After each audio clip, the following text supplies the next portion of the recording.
Over the past year, many Americans have felt something shift, even if they couldn't quite explain it. The cost of borrowing has jumped. Asset prices feel less predictable.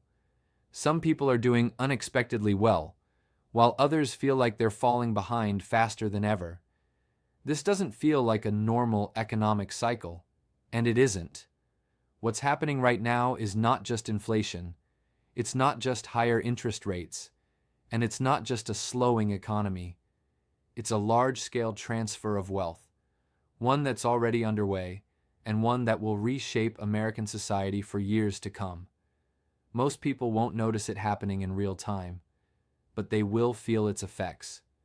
Today, we're going to break down what this wealth transfer actually is, who it benefits, who it hurts, and why it's unfolding right now, not in the distant future, but today. What a wealth transfer really means. When people hear the phrase wealth transfer, they usually imagine something personal. Inheritance, family money passing quietly from one generation to the next. A slow, almost invisible process. That is not what's happening now. What's underway is a systemic wealth transfer, one driven by macroeconomic forces, policy decisions, and the changing price of money. It doesn't rely on individual choices. It doesn't require bad behavior. And it doesn't affect everyone equally. It happens when the economic environment itself changes in a way that rewards certain balance sheets and punishes others. In every major economic transition, wealth is not destroyed, it's redistributed. When inflation rises, when rates increase, when asset prices adjust, the question isn't how much wealth exists, it's who holds it and in what form. People with assets structured for the old environment struggle. People positioned for the new one gain ground. And most people don't realize what's happening until the gap becomes obvious. Typical recessions don't create historic wealth transfers. They reset growth. They slow consumption. Then policy intervenes and things normalize. This moment is different because the underlying rules have changed. Money is no longer cheap. Leverage is no longer rewarded. Time and liquidity now have value again.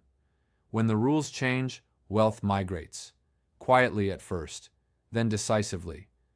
This transfer isn't accidental. It's the outcome of years of policy choices colliding with reality.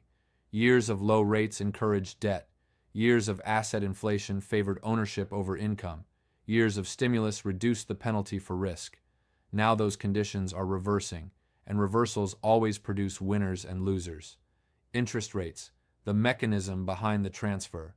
If there is one force driving this wealth transfer more than any other, it's interest rates, not stock prices, not housing headlines, not inflation alone.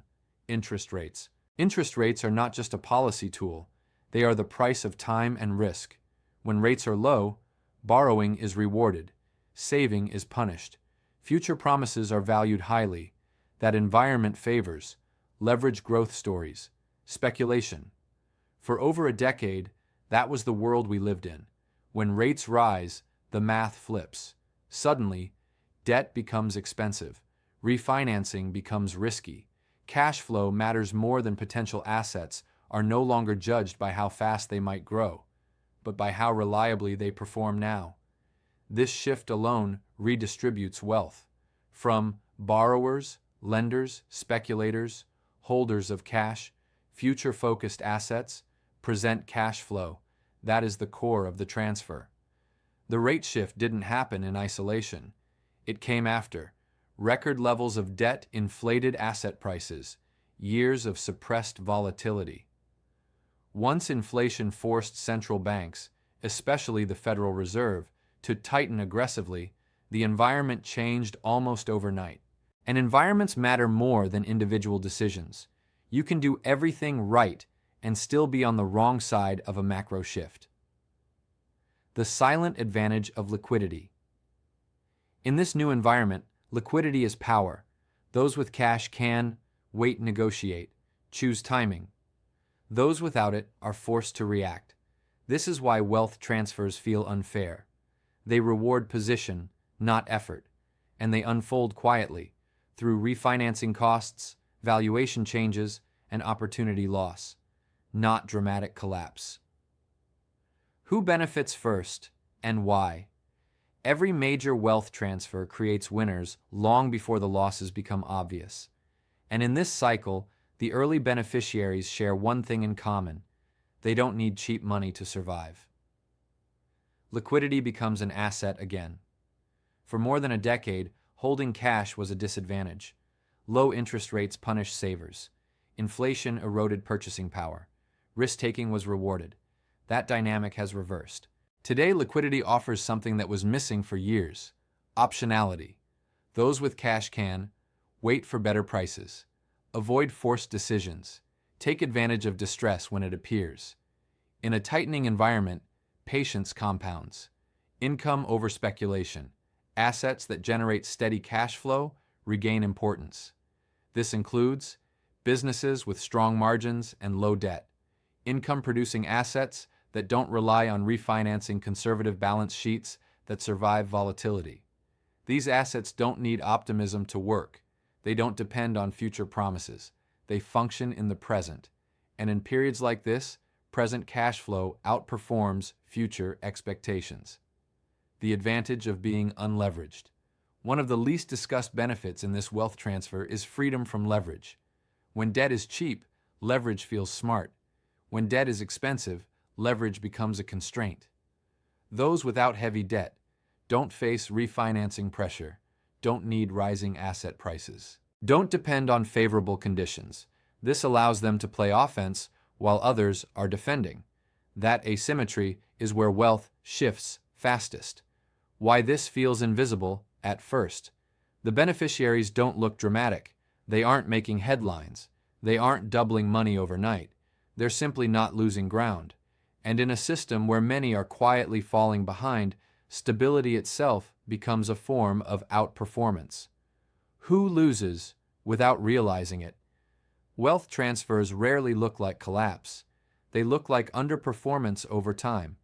And the losses in this cycle are concentrated in very specific positions: highly leveraged households and investors, anyone whose financial position depends on low interest rates, continuous refinancing, rising asset prices, is under pressure, not necessarily today, but structurally.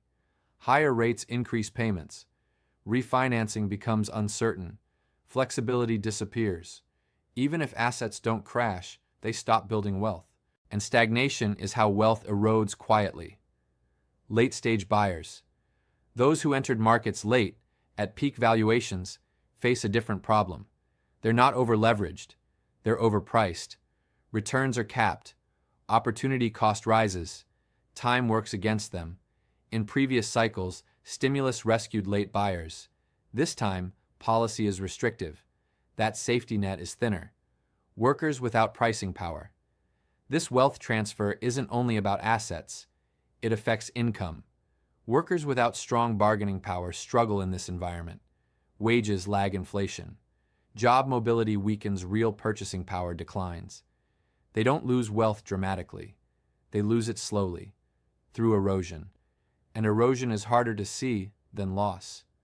Why this feels like the system is rigged. To many people, this period feels unfair, not because rules were broken, but because the rules changed. Effort alone no longer determines outcomes. Position does. And when outcomes depend on starting position, inequality widens, even without malice or intent. That's the nature of macro-driven wealth transfers. Why this wealth transfer is historic. America has experienced wealth shifts before. The Great Depression, the inflationary 1970s, the post-2008 era of quantitative easing. But what makes this moment different is how many forces are converging at once. This is not a single cycle adjustment. It's a structural reset. Debt at an unprecedented scale. Household debt, corporate debt, government debt. All are at or near historic highs. For years, this was manageable because borrowing costs were artificially low. But when rates rise in a highly leveraged system, the effects are nonlinear. Small increases in rates create large changes in outcomes. Debt stops being a tool. It becomes a constraint. And constraints always favor those who need less flexibility. Asset prices built on cheap money. Nearly every major asset class was repriced upward during the era of zero rates. Stocks, housing, private equity, venture capital. Those prices assumed cheap refinancing, abundant liquidity policy support during downturns. Those assumptions are no longer guaranteed. When assumptions change, prices don't need to collapse. They only need to stagnate. And long periods of stagnation are enough to shift wealth dramatically. Policy is no longer neutral. In past cycles, policy cushioned losses. Today, policy is constrained. Inflation limits stimulus. Debt limits fiscal expansion. Political division limits consensus.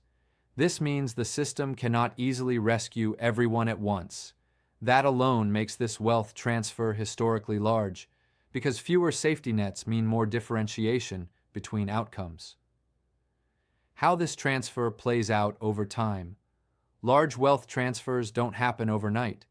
They unfold in phases, and understanding those phases is critical. This is where we are now.